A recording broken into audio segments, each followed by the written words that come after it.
Hi, this is Tim of the 1916 Company. Welcome and thanks for logging on. If you love this watch, email me, Team Mosso at the1916company.com for purchase pricing and availability questions concerning this watch.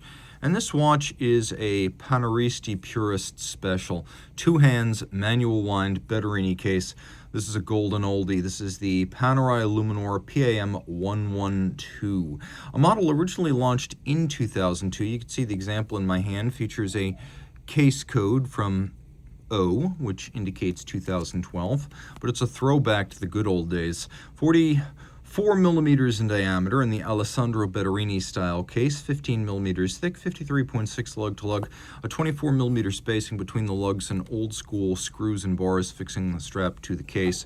We've got a lovely strap in rubber. You can see it's got a little bit of flexibility molded into it, these hollows, top and bottom, making it a bit more pliant and supple. We'll throw it on my wrist, which is 16 centimeters in circumference. Panerais wear weird. Normally I say look at where the lugs are relative to the edge of your wrist with a Panerai, either a Radimir or a Luminor. I say look where the case is, and you can see the edges of the case nowhere near the edge of my wrist. This is actually a very good fit. It's not supposed to look small or proportional.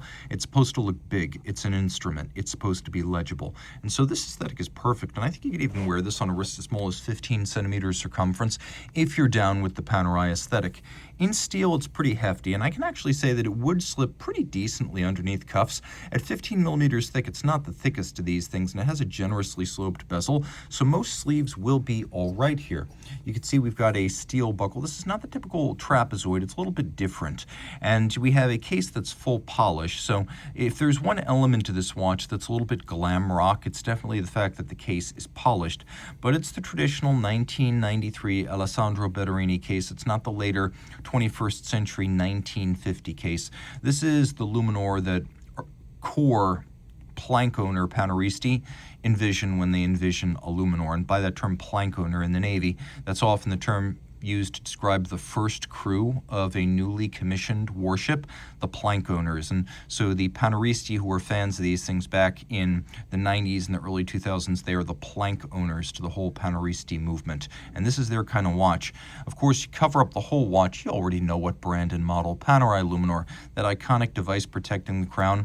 Originally conceived for the 6152 combat watches of the 50s, the idea was to overcome the limitations of the previous 3646 cases that were manufactured by Rolex, where the oyster case and the screw-down crown had to be threaded in and out and in and out and in and out endlessly for those manual wind watches that had screw-down crowns. They had to constantly be rewound and reset, and all of that threading in and out would wear out the seals in the stem tube assembly. And so the idea that Panerai coined was to just have a cam that would compress the crown, and when it's compressed, it's fully sealed, 300-meter water resistance here.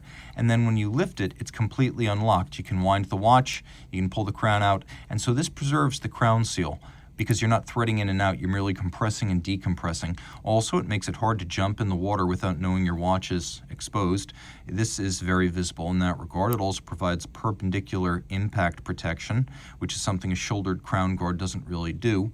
And then it's very easy to manipulate when your hands are wet, sweaty, or gloved, because you can just dig your nail underneath the lever and lift it up. Now, if you look carefully here, you can see something that arrived, I believe, around 2007. There's actually a little ball, not a bearing, but a cylindrical bearing in the cam of the lock, and that little bearing is called the runner. It used to be a pure friction system where the cam would just lock down the crown, and about 2007 they started including this little bearing to make the system smoother and more luxurious. So you've got that. You can also see here that we've got a sandwich dial where we have a stencil with the numerals and the indices on top of a solid disc of lume. And once upon a time, Radimir was a radium-based lumen.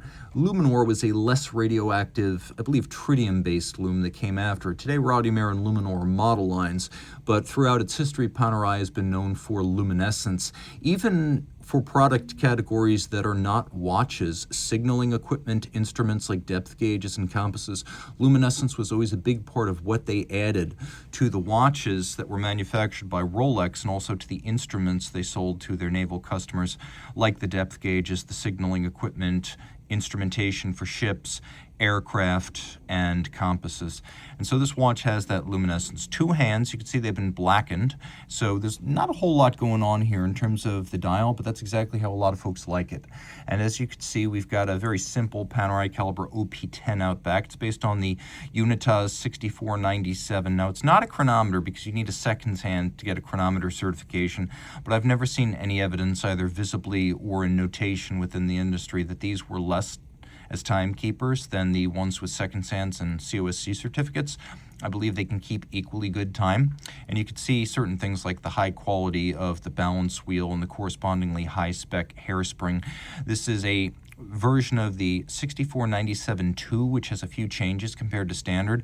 It's got more power reserve at 56 hours. It's got a 3 hertz beat rate instead of 2.5. You can also see it's heavily customized for Panerai with unique cuts to the bridges, decoration, not things that are artisanal, but things that do distinguish it from just an Bausch, for example. We have a swan's neck that's been added for fine adjustments, although to be perfectly honest, most of the changes to timing and beat error will be done with the Edicron. It's a large 36.6 millimeter movement that's very similar in size and aesthetic to the old Rolex Codebert 618s and the Angelus SF240s from the naval era of Panerai watchmaking. And it winds very nicely. I have to say, it sets and winds very nicely. It's got a loud winding click, which I really enjoy. A 17 jewel movement that's a very credible timekeeper and very, very tough and universally serviceable. If it's important to you that your luxury watch be serviceable outside of the factory network by independent shops, then you want something like this where it's very simple to understand, it's easy to get out, it's easy to disassemble, service, clean, oil adjust, and put back in the watch. There's nothing really proprietary here that a watchmaker wouldn't understand. So you have a lot of options depending on where you are in the world to get this serviced locally. If you love this watch, which by the way is 300 meters water resistant, well-loomed steel and salt of the earth core Panerai, reach out to Team Mosso at the 1916company.com for purchase and pricing details.